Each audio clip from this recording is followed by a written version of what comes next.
morning, good evening, and good afternoon. I hope everyone's having a fantastic time. I know I had a really good time during 4th of July. Ate some really good hot dogs, spent time with family, ate some pizza, some Chinese food, had some fantastic Italian ice cream, probably gained a few dozen pounds. Good old 4th of July. Calories don't count when you're with family, right? Anyway, I wanted to talk to you guys about DC and how crazy it is that their animated universe is doing better than their live action one. Because look at their live action one. You've had three flops actually. Was it? Yes, 3 flops. Black Adam, Shazam 2, and now recently The Flash do terrible at the box office, have terrible reviews, and now they're basically hitting a reset when it comes to their entire universe. But here's the thing, if you look at DC from their live action, movie theater stuff, yeah, you can be saying that DC sucks. But if you turn that around and look at their animated stuff, it tells a completely different story. And that's what I wanted to talk to you guys about today. So, jumping into that, when you think of DC animated stuff, the first thing that comes personally to my mind is the old cartoon shows that they used to show us back in Cartoon Network. That includes Batman the Animated Series, Superman the Animated Series, Justice League Unlimited, Batman Brave and the Bold, The Batman. As you can see, there's a recurring theme with just the Batman stuff. But anyway, when you look upon that, you saw a huge amount of growth for a lot of these characters. Heck, you even saw new characters being born or new origin stories. In Batman the Animated Series, you basically got the birth of Harley Quinn and technically Mr. Freeze. Before, Mr. Freeze used to be some bozo with a freeze gun who wanted to take over the world. When it came to Batman the Animated Series, he basically got the origin story about his wife, which became so popular that future games, and heck, even the movie with Arnold Schwarzenegger, took that storyline and ran with it because it gave so much depth to a character, and that came from the animated stuff. Heck, if you look at the success of a lot of the animated shows, they're ranked a lot higher than any of the DCEU movies. Okay, maybe not all of them. The only ones I can think of offhand that ranks higher is probably the first Wonder Woman movie and maybe Aquaman. But besides those movies, a lot of the older stuff does a lot better at world building. Think about it. It took, a few years after the first Superman and Batman movie to bring us the Justice League movie, and look how hard that flopped. Even Zack Snyder, making his own Justice League movie, untweaked, uncut for 4 hours, tried to do a bunch of stuff world building, introducing new characters in one movie. And the Justice League was able to do that, the show, in a couple of episodes, because you know what? They knew that, heck, not a lot of people know these characters, or they know the name, they don't know their powers, but you know what? We're gonna take these characters, make them work for, heck, we're gonna introduce somewhat of their powers, and then explain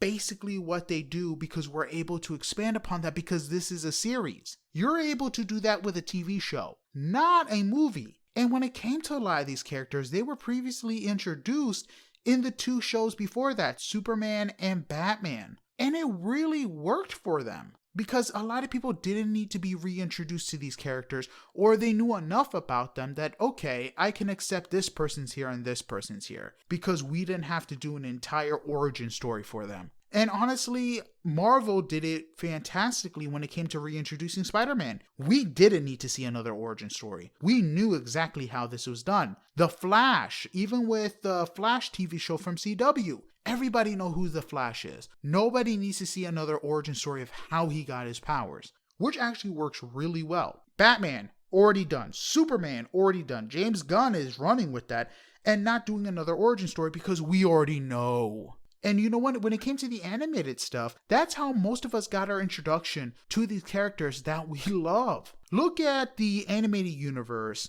that they did. I think the years was 2012 to basically 2020 or 21. I want to say 21, but it could have been 20. They made an entire universe based on the New 52 comic run. We had Justice League War, Batman, Bad Blood, Batman and Robin, or Batman versus Robin.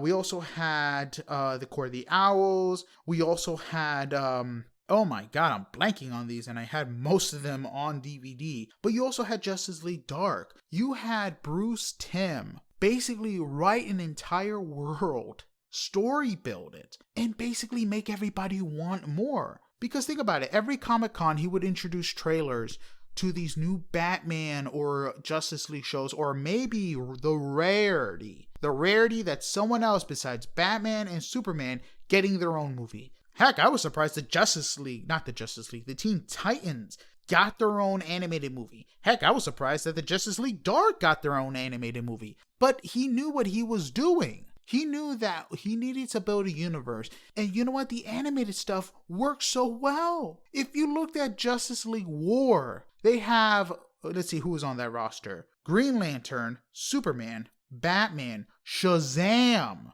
Wonder Woman, and The Flash. Did I mention Cyborg? I think I mentioned Cyborg. If not, Cyborg as well. You had a bunch of these characters. Heck, nobody really knew what their powers were, but you threw them in a movie because you know what? The world was in trouble, and these guys were the ones who went up and faced that trouble head on. And it worked.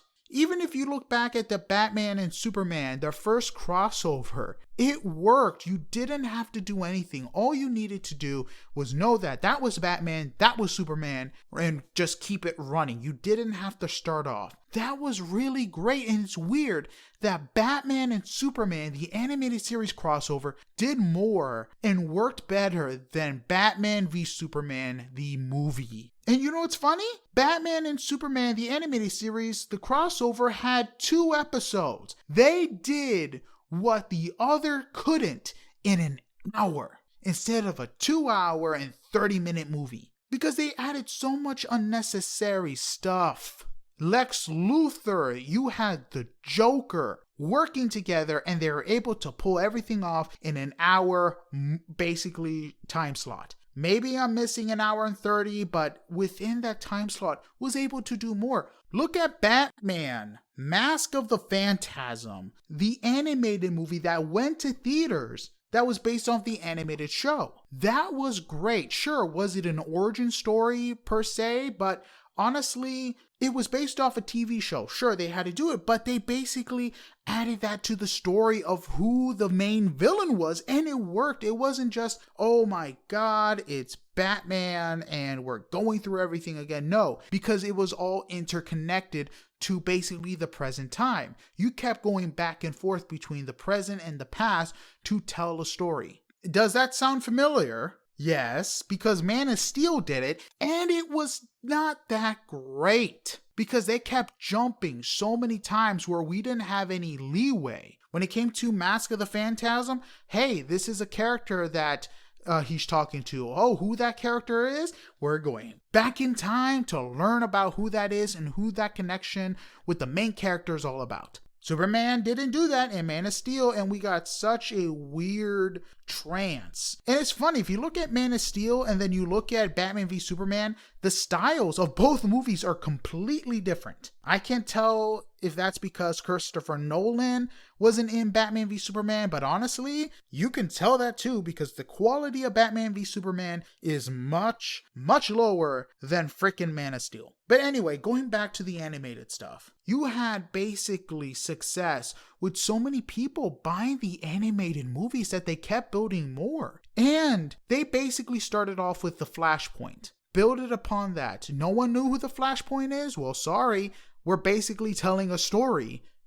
And we're able to do it better. Heck, they did it better than freaking the new movie, The Flash. But anyway, we started with the Flashpoint when it came to this animated universe. Was able to build upon everything with movies coming out every year, building upon the universe, getting us to know about some of the outer characters. Sure, did it focus mainly on the Bat family? That's where the money is. Superman stuff. And you know what's kind of funny? After, 10 years, they were like, okay, we have no more stories to tell in this universe. We're gonna hit the reset button. And they did. Justice League Dark Apocalypse was basically the last movie in that universe because they went ahead and did a reset. And now we got the Tomorrowverse, which is the new animated movie universe. And they're building upon that. We already had a Superman movie, a Batman movie, a Flash movie, which surprised me, which introduced Wonder Woman. We got a Justice Society movie, not Justice Society, oh my god,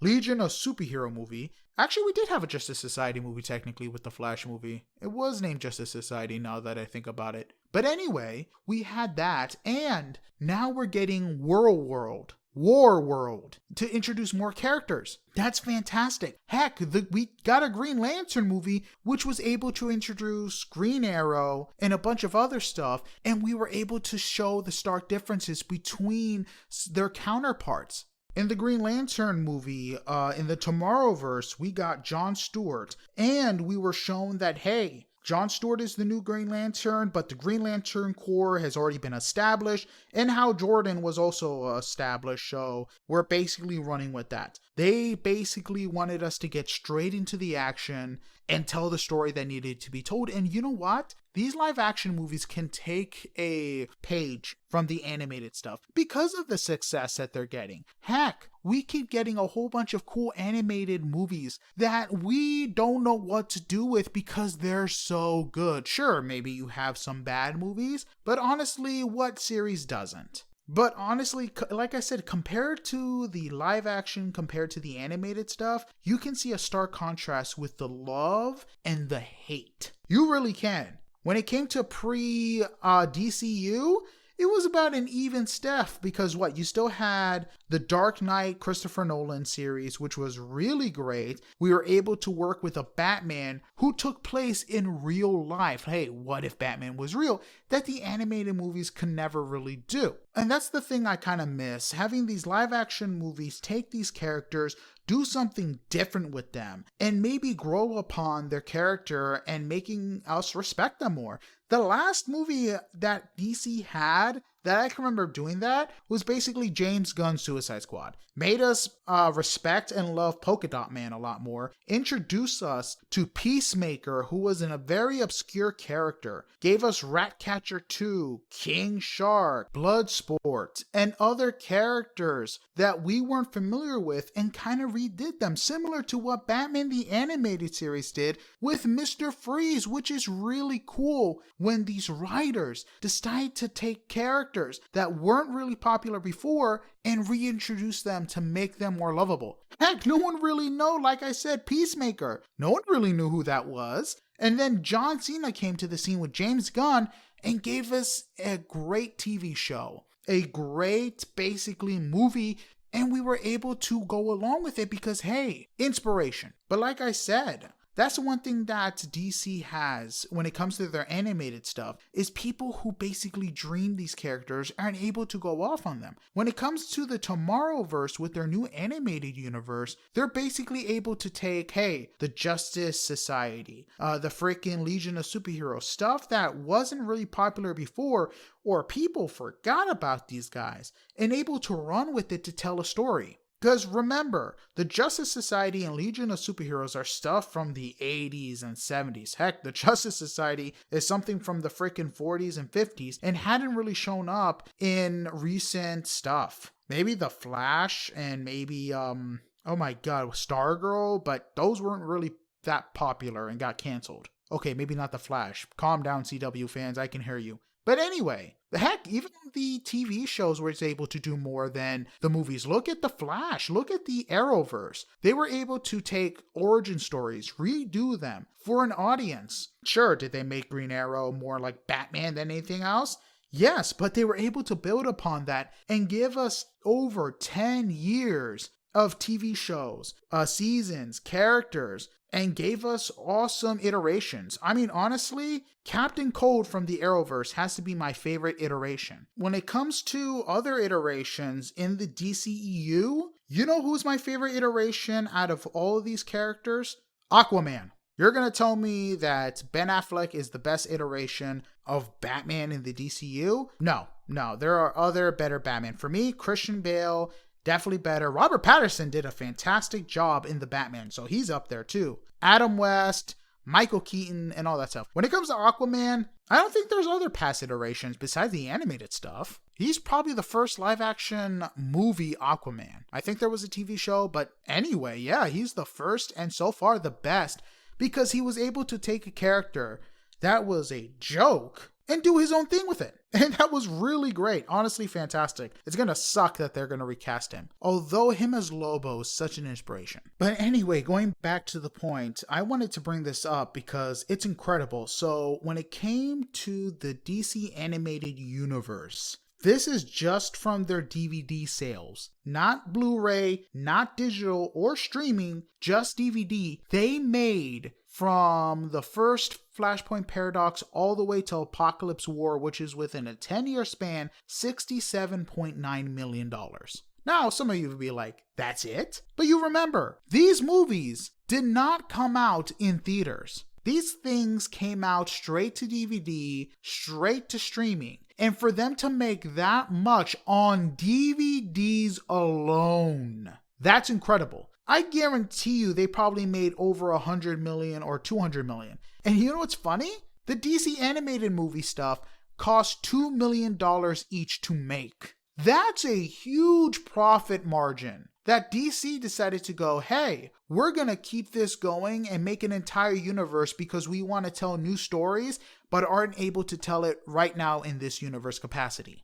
That's a success that probably you can't say about the live action DCEU. And that's sad. That is really, really sad. So, like I said, if you really look at the contrast between the live action stuff and the animated stuff, there's a huge difference when it comes to success. When it came to Batman, the animated series re-releasing back in 2018 to now, when it came to their domestic Blu-ray sales, and remember, this is domestic, they made $23 million, over $23 million. And like I said, this is domestic. When it comes to international, I guarantee you that number is so much bigger. $23 million on a series that came out back in 1992. That's how much success they have. They did much better when it came to a gap than probably The Flash is going to do if they ever re-release it. Maybe I'm wrong, maybe I'm right, but that is crazy. 30 years later, and Batman the Animated Series is able to go over $1 million, over $10 million, all the way over $20 million in domestic sales. And when it came to their international, well, I don't have the numbers and don't know how to look it up. Guarantee you it was much higher than that. Probably much higher because think about it. Domestic means America. International means everywhere else. And I guarantee you, Batman is just as popular as he is in Japan, in Europe, Belgium, France, China. Trust me, he's a lot more popular everywhere else as well. And then when it came to the sequel to Batman, the animated series, Batman Beyond, you know how much money the Blu-ray sales made? $12 million for a total domestic video sales of $20 million.